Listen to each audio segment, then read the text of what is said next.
మీరు మా ఇంటి బయట జరిగింది అంతా చూశారు మీరు. కానీ ప్రస్తుతం మేము సంయమనం పాటించాల్సిన సమయం.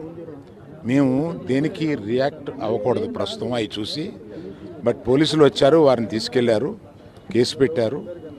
ఇవన్నీ ఇక్కడికి ఎవరైనా గొడవ చేయడానికి వస్తే పోలీసులు తీసుకువెళ్ళిపోవడం రెడీగానే ఉన్నారు.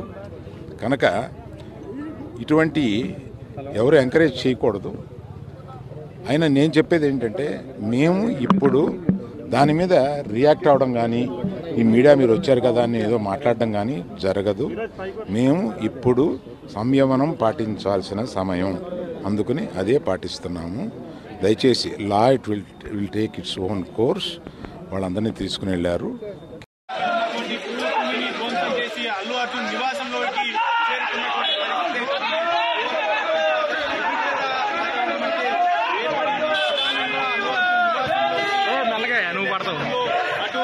సెక్యూరిటీ సిబ్బంది వాదించడంతో పెద్ద ఎత్తున గందరగోళం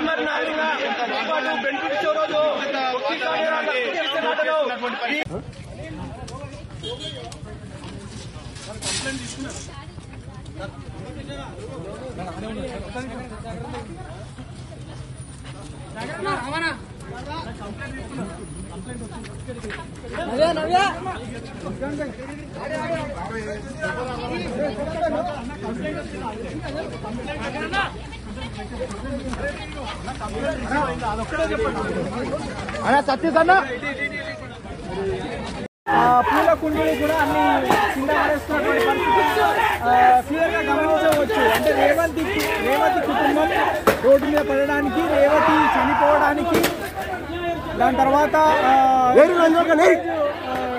హాస్పిటల్ బారిన పడడానికి కూడా అల్లు అర్జునే కారణం అని చెప్తా ఉన్నారు. లోపల తీవ్ర వాగ్వాదం జరుగుతున్నటువంటి విషయాలు క్లియర్ గా చూడవచ్చు. ఓన్లీ జేఏసీకి సంబంధించినటువంటి వాళ్ళు ఫ్లెక్సీలు, ప్లకార్డులు తీసుకొని వచ్చి నినాదాలు చేస్తున్నటువంటి క్రమంలో లోపల అల్లు అర్జున్కి సంబంధించినటువంటి వ్యక్తిగత సిబ్బందితో ఓన్లీ జేఏసీకి సంబంధించినటువంటి విద్యార్థులకి గొడవైంది.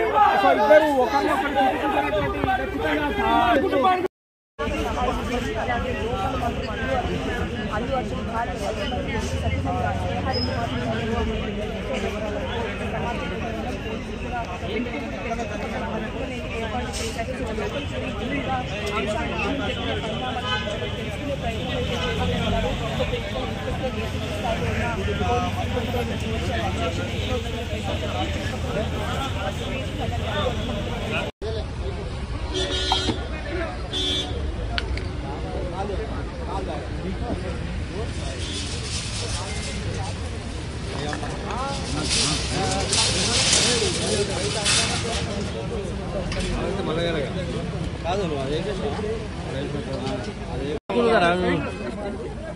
కొంపలు వాడుతుగా బతుకుతారు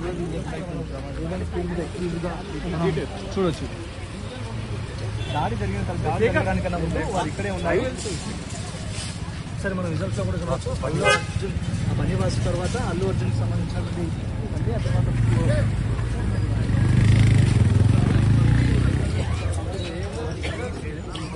అదే సమయంలో అదిగా ముందుగా ఉండేటటువంటి పూల కుండీలతో పాటు ఇతర వస్తువులను కూడా ధ్వంసం చేశారు. ప్రధానంగా రేవతి ఇంటికి న్యాయం చేయాలంటూ కూడా డిమాండ్ చేశారు. అలాగే ఇప్పుడు ప్రకటించినటువంటి ఇప్పటికీ 20 లక్షలు ఇస్తానంటూ కూడా అల్లు అర్జున్ ప్రకటించారు. మరోవైపు ఖచ్చితంగా ₹1 కోటి వరకు కాంపెన్సేషన్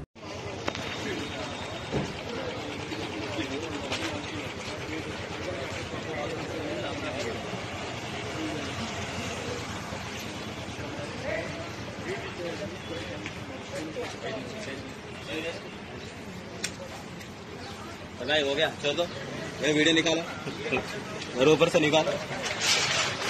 నువ్వు ఎట్లా చెప్తా అట్లానా, నీ మాట కాదంట మనం తీసుకోండి.